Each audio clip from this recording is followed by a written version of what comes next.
Welcome to சுடுதண்ணி. இன்னைக்கு நம்ம வீடியோவில் ஒரு சைனீஸ் ஸ்டைல் ஸ்பெகட்டி தான் பார்க்க போகிறோம். இது பண்ணுறது கிட்டத்தட்ட பாஸ்தா பண்ணுற மாதிரி தான், ஷேப் தான் வேற. சில்லி கார்லிக் ஸ்பெகட்டி எப்படி பண்ணுறதுன்னு பார்க்கலாம். இதோட இன்க்ரீடியன்ஸை நான் டிஸ்கிரிப்ஷன் பாக்ஸில் கொடுக்குறேன். இப்போ வாங்க சேர்ந்து சமைக்கலாம்.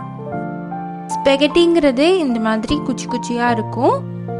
இது கிட்டத்தட்ட பாஸ்தா மாதிரி தான் நம்ம வேக வைக்கணும். அதனால நம்ம சுடு தண்ணியில் இதை போட்டுக்கலாம். இதோட குக்கிங் டைம் எவ்வளோ நேரம் வைக்கணும்னு இந்த பேக் பின்னாடியே போட்டிருக்கோம். அப்படி இல்லைன்னா ஒரு 15 to 20 minutes தான் ஆகும். இப்போ இது கூட ஒரு 1/4 டீஸ்பூன் உப்பு சேர்த்துக்கோங்க.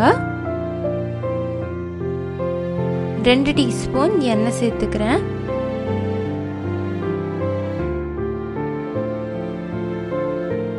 இப்போ பார்த்தீங்கன்னா இந்த கீழே இருக்க இடம்லாம் நல்லா ஃபோல்ட் ஆகுது. நான் வச்சு ஒரு 2 நிமிஷம் தான் இருக்கும்.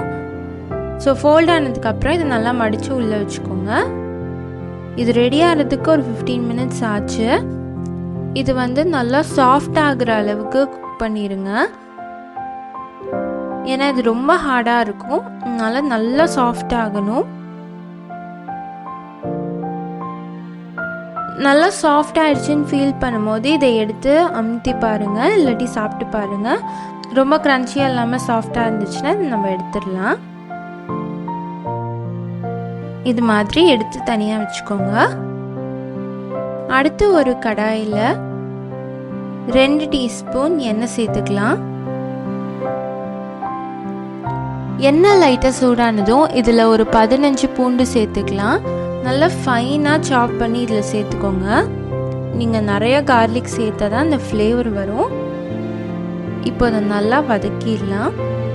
இதோட பச்சை வாசனை நல்லா போகிற அளவுக்கு நல்லா வதக்கிடுங்க. அடுத்து இதோட ஒரு 6-7 சிவப்பு மிளகாயை அரைச்சி இதில் சேர்த்துக்கிறேன். சாஸ் விட நீங்கள் இந்த மாதிரி ராவாக அரைச்சி சேர்த்திங்கன்னா அதோட ஃப்ளேவர் ரொம்ப நல்லாயிருக்கு.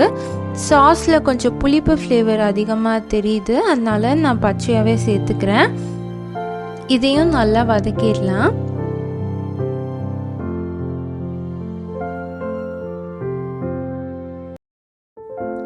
இப்போ இதோட 1 டீஸ்பூன் சோயா சாஸ் சேர்த்துக்கோங்க. 1 டேபிள் ஸ்பூன் டொமேட்டோ கெச்சப் சேர்த்துக்கோங்க. இது நல்லா மிக்ஸ் பண்ணி விட்டுருங்க.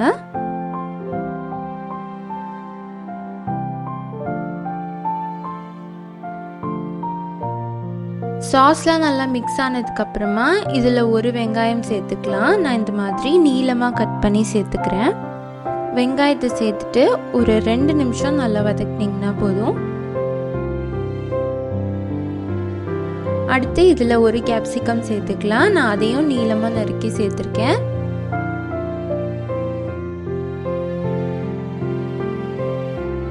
இப்போ இது ரெண்டும் சேர்த்து நல்லா மிக்ஸ் பண்ணிக்கோங்க.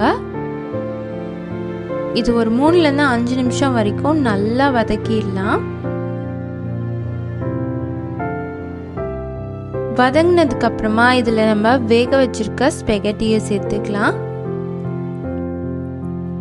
ஸ்பெகட்டி மிக்ஸ் ஆகிறது கொஞ்சம் கஷ்டமாக இருக்கும், அதனால நல்லா கோட் ஆகிற அளவுக்கு மிக்ஸ் பண்ணிக்கோங்க.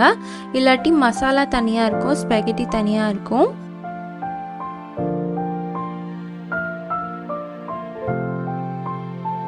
எல்லா சாஸும் அந்த ஸ்பெகட்டியில் நல்லா ஒட்டணும், அந்த அளவுக்கு நல்லா மிக்ஸ் பண்ணிக்கோங்க. இது நீளமாக இருக்கனால கொஞ்சம் கஷ்டமாக இருக்கும். நீங்கள் 2 கரண்டி வச்சு கூட நீங்கள் இதை மிக்ஸ் பண்ணலாம். இது நல்லா மிக்ஸ் ஆனதுக்கப்புறமா இதை அடுப்பில் கொஞ்சம் நேரம் வைங்க. ஒரு 3 to 4 minutes வச்சிங்கன்னா அந்த ஃப்ளேவர் ரொம்ப நல்லாயிருக்கும். இப்போ இது ரெடி ஆயிடுச்சு. நம்மளோட சூப்பரான சில்லி கார்லிக் ஸ்பெகட்டி ரெடி ஆயிடுச்சு. சைனீஸ் ஸ்டைல் நிறைய பேருக்கு ரொம்ப ரொம்ப பிடிக்கும். அதில் நிறைய டிஷ்ஷஸ் நல்லா இருக்கும். ஸோ அந்த வகையில் இதுவும் ஒன்று. நீங்களும் கண்டிப்பாக வீட்டில் ட்ரை பண்ணி பாருங்கள். குழந்தைங்களுக்கெல்லாம் ரொம்ப பிடிக்கும். ஏன்னா அந்த ஸ்பெகட்டி காரமாக இருக்காது, நல்ல டேஸ்ட்டாக இருக்கும். நீங்களும் வீட்டில் ட்ரை பண்ணி பார்த்துட்டு இந்த ரெசிபி எப்படி வந்துச்சுன்னு கமெண்ட் பண்ணுங்கள். இந்த வீடியோ உங்களுக்கு பிடிச்சிருந்தால் லைக் பண்ணுங்கள். சுடு தண்ணி சேனலை சப்ஸ்கிரைப் பண்ணுங்கள். தேங்க்யூ.